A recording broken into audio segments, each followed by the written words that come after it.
যারা শুটকির তরকারি খেতে পছন্দ করেন না বা শুটকির তরকারি ঘ্রাণ নিতে পারেন না, তাদের জন্য আমার আজকের রেসিপি।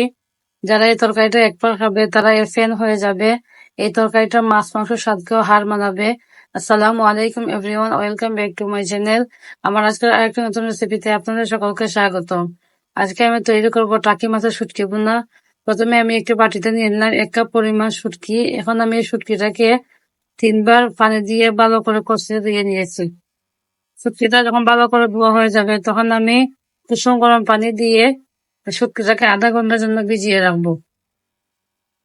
আমি দিয়ে দিলাম পানি। পানি দিয়ে আমি আধা ঘন্টার জন্য ভিজিয়ে রাখবো। এরপর আবারও 2-3 বার আমি ধুয়ে নেব। এটা বাইরে থেকে কিনে শুটকি, এই জন্য অনেক ধুলাবালি থাকে, ভালো করে ধুয়ে নিতে হবে, না হলে খেতে ভালো লাগবে না।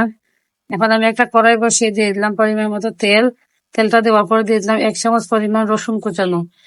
এরপর দিলাম কয়েক আস্ত রসুন। এখন রসুনটাকে আমি লাল লাল করে ভেজে নেবো। রসুনটা যখন ভাজা হয়ে যাবে তখন দিয়ে দিলাম 1 কাপ পরিমাণ পেঁয়াজ কুচানো। এখন পেঁয়াজটাকে আমি রসুনের সাথে ভালো করে নেড়ে চেড়ে মিশিয়ে পেঁয়াজটাকেও ভেজে নেবো। পেঁয়াজটাকে ভালো করে ভেজে নিতে হবে। পেঁয়াজটা যখন ভাজা ভাজা হয়ে আসবে তখন আমি মশলাটা অ্যাড করব।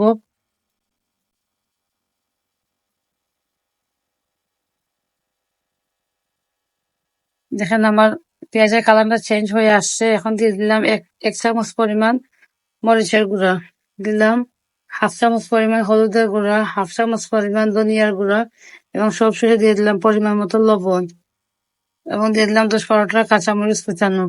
আর সবগুলাকে মশলাকে পেঁয়াজের সাথে ভালো করে মিশিয়ে নেব। আমি এখানে কোনো পানি ব্যবহার করব না। আমি শুটকিটাকে এই মশলার সাথে ভালো করে কষিয়ে নেব। এছাড়া শুটকিটাকে কষালে কি হয়, তরকারিটা খেতে খুব ভালো লাগে। এখন আমি দিয়ে দেবো শুটকিটা। মশলার মধ্যে শুটকি ছাড়ার সময় ভিডিওটা স্কিপ হয়ে গেছে, সেই জন্য আমি আন্তরিকভাবে দুঃখিত। এখন আমি প্রায় 5 মিনিটের মতো মশলার সাথে শুটকিটাকে ভালো করে কষিয়ে নেব।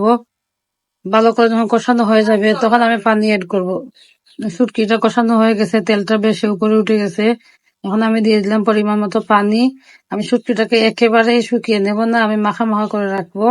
তাই পরিমাণ মতো পানি দিয়ে দিলাম। দেখেন আমার শুটকিটা বলক উঠে গেছে। এখন আমি আরো 2 মিনিটের মতো জাল করে নেব। আমার ঘরে ধনিয়া পাতা ছিল না, তাই আমি ধনিয়া পাতাটা ব্যবহার করতে পারলাম না। আপনাদের ঘরে যদি ধনিয়া পাতা থাকে আপনারা ধনিয়া পাতাটা ব্যবহার করবেন, তাহলে স্মেলটা আরো ভালো আসবে। শুটকিটা নামানোর সাথে সাথে তো আমার খিদা বেড়ে গেছে, তাই প্লেটের মধ্যে ভাত নিয়েই খেতে বসে গেলাম। এখন আমি ভাতটা খাবো।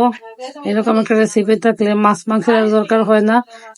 এই রেসিপিটা দিয়ে অনায়াসে 1 প্লেট ভাত খেয়ে নিতে পারবেন। যারা শুটকি মাছ খেতে পছন্দ করেন না তারা একবার হলেও রেসিপিটা ট্রাই করবেন। আশা করি আপনাদের খুব ভালো লাগবে। যারা এর স্বাদ একবার নেবে তারা এর স্বাদ বারবার নিতে চাইবে। তো যদি ভিডিওটা ভালো লেগে থাকে তাহলে লাইক এবং সাবস্ক্রাইব করে আমার চ্যানেলটির পাশে থাকবেন, যাতে আপনাদেরকে সুন্দর সুন্দর নতুন নতুন ভিডিও উপহার দিতে পারি। আমার ভিডিওটা দেখার জন্য ধন্যবাদ। দেখা হবে নতুন কোনো ভিডিওতে। সেই পর্যন্ত সবাই ভালো থাকবেন, সুস্থ থাকবেন। আল্লাহ হাফিজ।